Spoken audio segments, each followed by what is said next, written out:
Bro, the CEO of Roblox just said he wants to add casinos.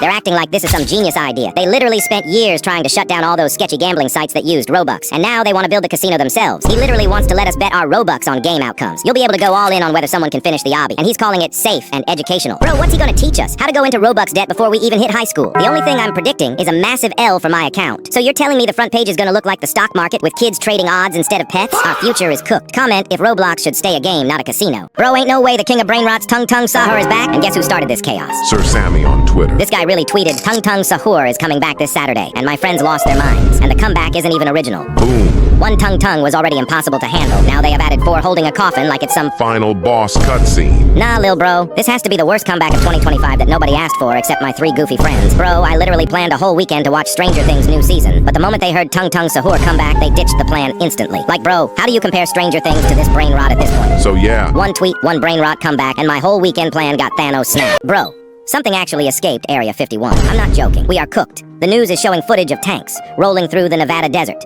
There are helicopters in the air, dudes in full combat gear running around like it's the end of the world. The whole internet is losing it. Everyone's thinking this is it, the alien invasion we were promised. They're chasing something. It's moving fast, ducking behind rocks. The military is setting up a perimeter. They look genuinely terrified. You just know this thing has laser eyes or breathes acid or something. This is literally the start of a horror movie. Then a news chopper gets a clear shot. It zooms in. Bro, it's a raccoon.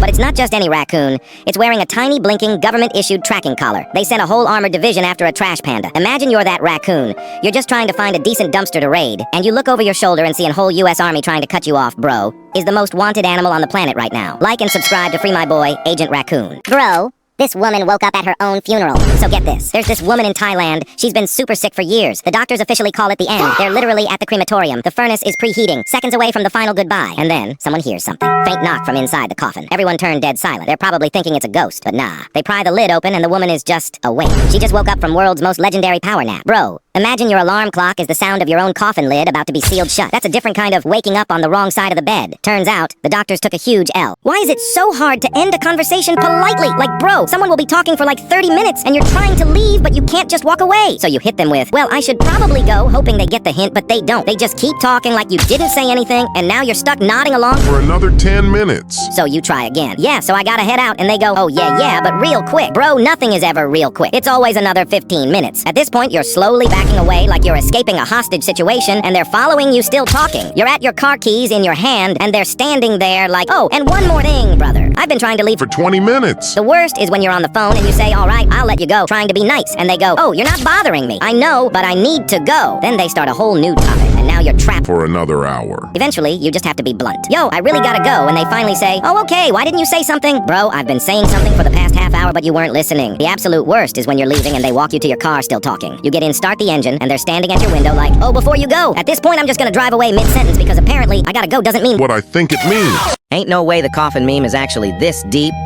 We all saw this clip everywhere, but the real story is kinda crazy. These guys aren't random dancers. They're Ghanaian pallbearers. Real people who carry coffins at funerals. And in their culture, funerals aren't just sad, they're a celebration of someone's life. So they dance with the coffin to make the family smile one last time. It's their way of saying goodbye with happiness. Then one video hit the internet, and boom, they went viral worldwide. But here's the wholesome part. The meme didn't ruin their lives. It actually made them successful. Jobs, interviews, money, their whole lives leveled up. If I was the real president, these would be my rules. First rule, everyone gets a good PC and a PS5. No more lag, no excuses. Everyone's gaming in 4K, 120 FPS minimum. You lag, that's a federal crime now. Second rule, no more waking up early. School starts when you wake up. If your alarm rings before 10 a.m., it's considered harassment. Third, school canteens will be filled with McDonald's and Pizza Hut. No more dry sandwiches, no more bring your tiffin. Just fries, pizza, and peace of mind. And Mondays, we're keeping them, but only 2 periods. You show up, vibe for an hour, Then go home. That's called productivity. Under my rule, we're ending lag, ending stress, and replacing homework with happiness. Now your turn. Comment what rules you'd add if you were the president. Ain't no way. The 67 kid's whole life might get ruined like this. At first, you see him blowing up everywhere. Millions of views, everyone laughing, everyone using his face. And yeah, it feels amazing. But then you remember, memes do not last. Look at the Mr. Least guy. Dude went insanely viral, got a collab, got the attention, and then everything crashed. Jobs gone. People only recognized him just to clown him. That internet fame turned into a curse real quick. And the 67 kid? He's getting the same treatment. fun now, but when the meme dies, he's still gonna be the 67 kid forever. No privacy, no break, no normal life. Why do a trend dies faster than they start? One day everyone's spamming it. The next day it's dead and nobody even remembers. How do trends even go extinct this fast? Bro, I barely finished laughing at it before it vanished. Subscribe if you can't keep up with all these fast memes too. Throwback to October 10th, 2025, when the whole internet cried together. Just look at this clip. So apparently many pet owners started receiving soft toys that looked exactly like their pets. And for many, it was the first time they held their fur baby again after losing them. Nah, bro, if it was me... I would have cried all night. So there's a company that creates soft toys that are identical to your real pets. And bro, when people open that box, you can literally feel the room break. Because for a real pet owner, a pet is never just a pet. They raise them, feed them, celebrate their birthdays, and treat them like family. Whether it was kid, a teen, or even a grandpa, the love in their eyes said everything. Now here's a friendly reminder to go and hug your pet cause they deserve it. And if you don't give them a hug, then I'm coming to steal your pet. So recently, my For You page is just flooded with those use my audio and I'll comment on your post videos. And bro, 99% of the time, they don't even comment. But you know what? It's time to change that. So I'm actually gonna try it for fun. If you subscribe and use this audio, I will comment on your video. Don't believe me? Go ahead, try it out yourself. Can we talk about how school bathrooms are literally the most cursed Places on Earth. Like, why does every stall look like it survived a zombie apocalypse? Doors hanging off, toilet paper everywhere, and don't even ask about the mystery puddle on the floor. The toilets either won't flush or flush so violently it feels like you're summoning a demon.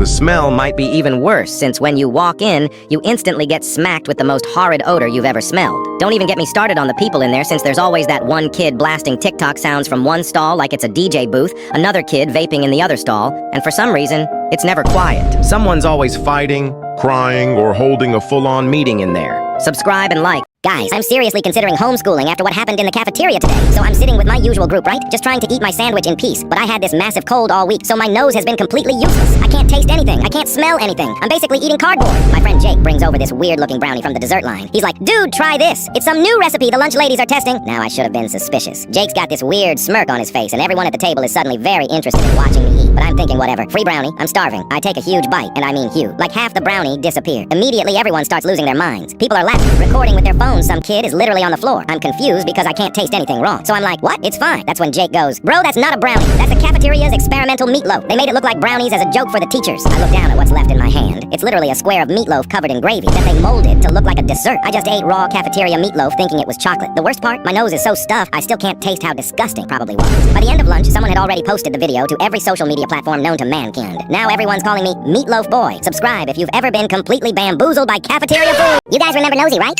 Well, Nosy is the biggest scam of the century. This bunny animatronic dude literally fooled the entire internet just by showing us legs. Like every week it's, here's a progress update, and it's just the same pair of dusty metal legs, with maybe a paperclip taped to them. Bro said, yeah, I added a spring from a pin. Like that's revolutionary.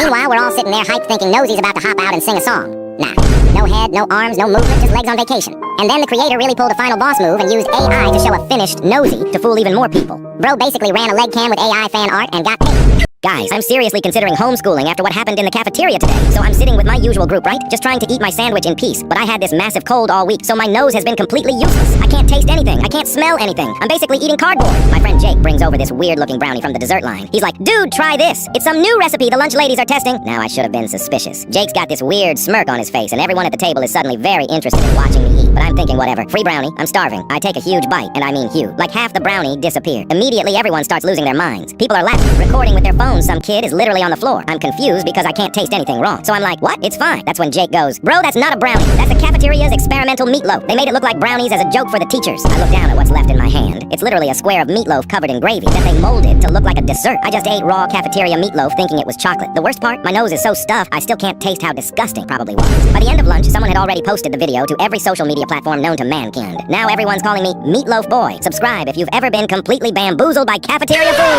I'm starting to realize, when someone says, yo bro, can I take a sip? That sip was definitely not a sip. So I bought a large drink from the vending machine, cost me like $3. I'm walking to my next class, taking my first sip, and my friend Tyler walks up, yo bro, can I take a sip? I'm like, yeah, sure, thinking he's gonna take a small little sip. Bro! He grabs the can, tilts his head back, and just chugs. I'm watching in horror. Like 5 seconds go by, he's still drinking. 10 seconds, still drinking. I'm like, bro! He finally stops, hands it back, and I look down. The bottle is half empty. Half! Bro, you said a sip. That was not a sip, that was a meal. He goes, Thanks, bro. I was so thirsty. Yeah, I can see that. You just drank $3 worth of my drink in one go. And the worst part, he starts doing this every time without fail. Can I get a sip? Proceeds to drain the entire thing. So now whenever he asks, I just say no. But then he gets all offended. Bro, why not? Because your sips are more like donations to the Tyler Hydration Fund. And I'm not contributing anymore.